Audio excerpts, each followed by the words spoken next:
Hello students, मैं आपका physics गुरु नितिन भटनागर अपने नेक्स्ट सेशन में आपके साथ हूँ।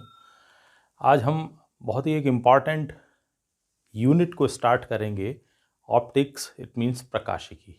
इसमें हम पहले लेकर चलेंगे रे ऑप्टिक्स, और रे ऑप्टिक्स का भी जो पहला टॉपिक हम डिस्कस करेंगे वो है प्रकाश का अपवर्तन, रिफ्रैक्शन ऑफ लाइट। बहुत इम्पॉर्टेंट टॉपिक है और रे ऑप्टिक्स का बहुत बड़ा हिस्सा इसी से रिलेटेड है।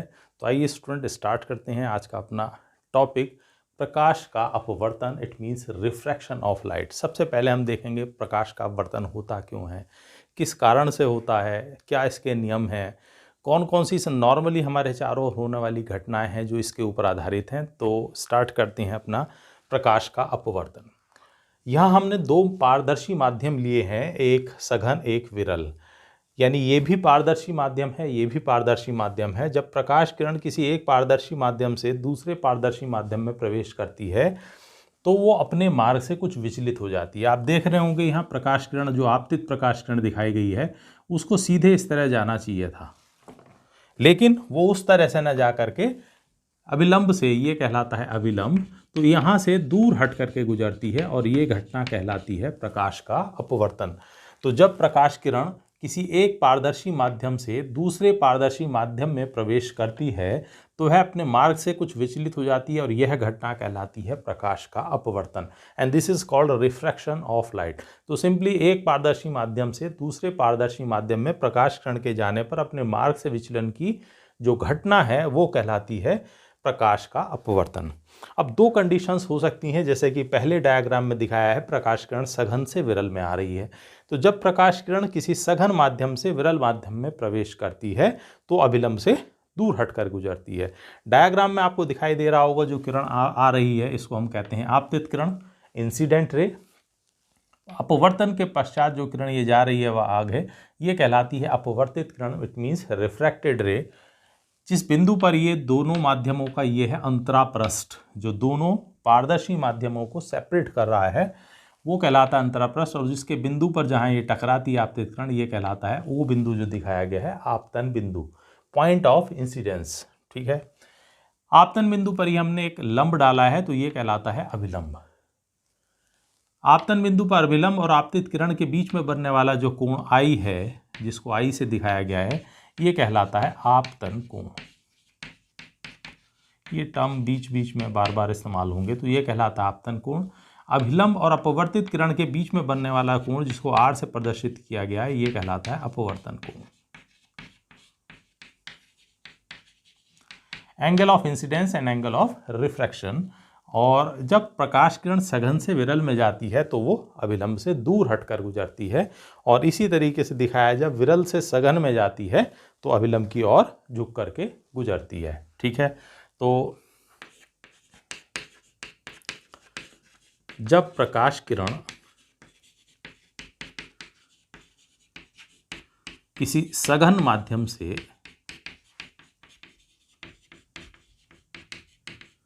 विरल माध्यम में जाती है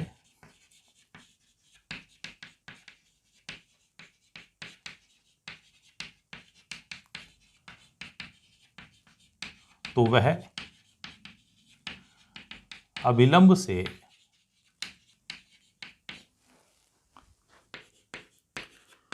दूर हटकर गुजरती है।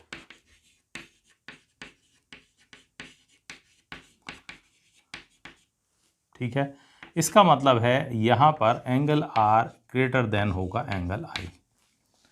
जो अपवर्तन कोण है वो ऐसी स्थिति में आपतन कोण से बड़ा होगा, और इसके विपरीत जब प्रकाश किरण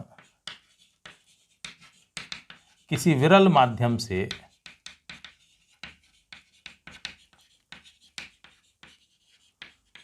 सघन माध्यम में जाती है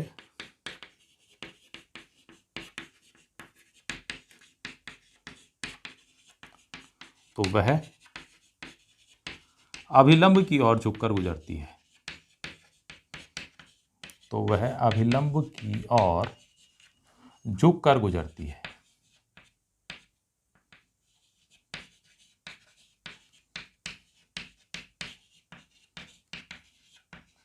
यानी इस कंडीशन में एंगल आई ग्रेटर देन होगा आर से। जो आपतन कोण का मान है वो अपवर्तन कोण से बड़ा होगा। तो ये घटना कहलाती है प्रकाश का अपवर्तन। ठीक है, अब बात आती है ये घटना अगर हो रही है तो उसका कारण क्या है। तो हम देखें अपवर्तन का कारण।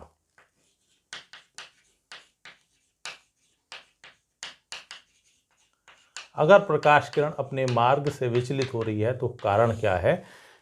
दो पारदर्शी माध्यम लिए हैं और उन पारदर्शी माध्यमों में प्रकाश की चाल अलग अलग होती है, जिस कारण से वो एक माध्यम से दूसरे माध्यम में जाने पर अपने मार्ग से विचलित हो जाती है। तो इसका कारण है प्रकाश की चाल भिन्न भिन्न पारदर्शी माध्यमों में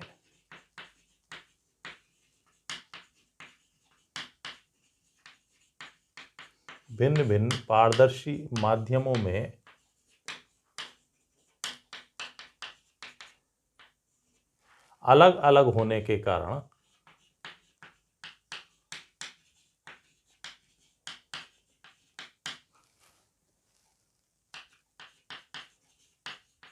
एक माध्यम से दूसरे माध्यम में जाने पर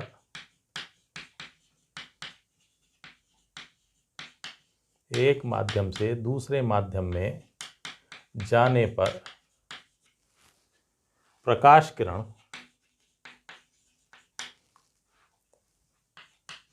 अपने मार्ग से विचलित हो जाती है। प्रकाश किरण अपने मार्ग से विचलित हो जाती है। तो सिंपली हमसे अगर पूछता है कि अपवर्तन का कारण क्या है, तो भिन्न भिन्न माध्यमों में प्रकाश की चाल भिन्न भिन्न होना अपवर्तन का कारण है। ठीक है, तो ये तो था प्रकाश का अपवर्तन। अब हम देखेंगे कि किन नियमों के अंतर्गत ये हमारा अपवर्तन की क्रिया होती है। तो नेक्स्ट टॉपिक लेंगे हम अपवर्तन के नियम। ठीक है,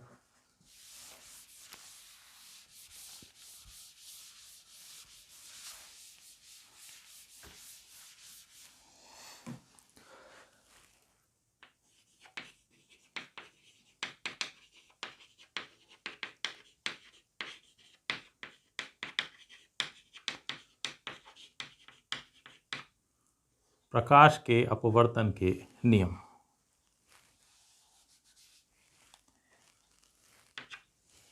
प्रकाश के अपवर्तन के दो नियम हैं, दोनों को हम यहां लेकर के चलेंगे।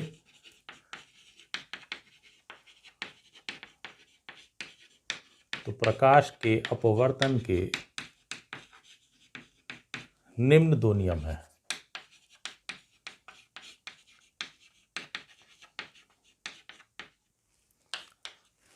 पहला नियम ये कहता है कि आपतित किरण, अपवर्तित किरण और आपतन बिंदु पर अभिलंब तीनों एक तल में स्थित होते हैं। यानी आपतित किरण, अपवर्तित किरण और अभिलंब इस प्रकार से होंगे कि उनसे एक तल गुजर रहा हो या वो एक तल में स्थित होंगे। तो पहला नियम ये कहता है कि आपतित किरण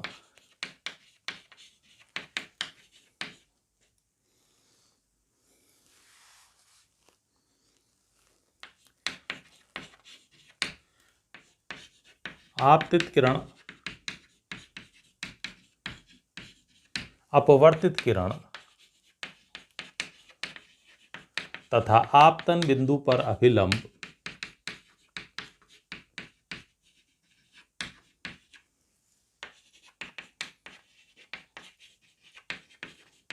तीनों एक तल में स्थित होते हैं।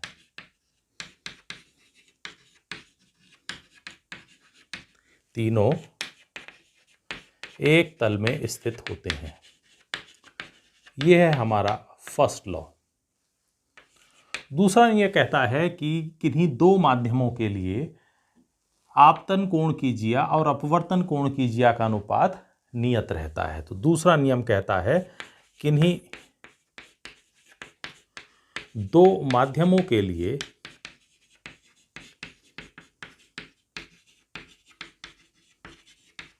आपतन कोण की जिया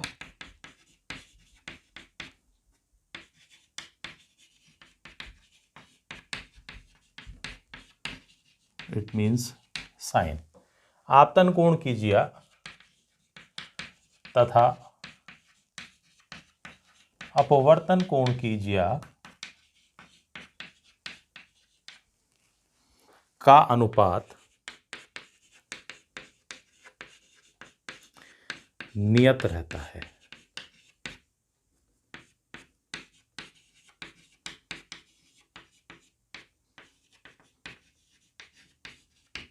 इट मीन्स आपतन कोण की ज्या हुई साइन आई और अपवर्तन कोण की ज्या हो गई sine r, and that is equal to नियतांक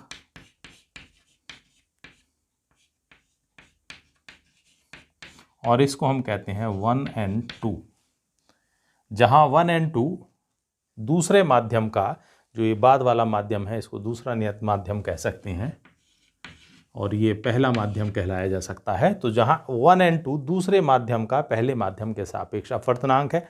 अपवर्तनांक क्या होता है ये भी हम अभी लेकर के चलेंगे। तो जहां 1 and 2 दूसरे माध्यम का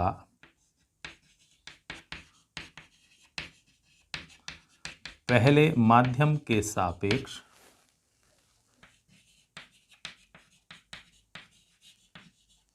अपवर्तनांक है।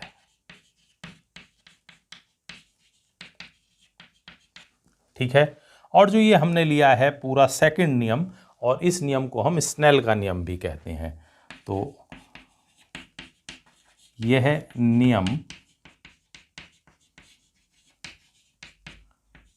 स्नेल का नियम भी कहलाता है।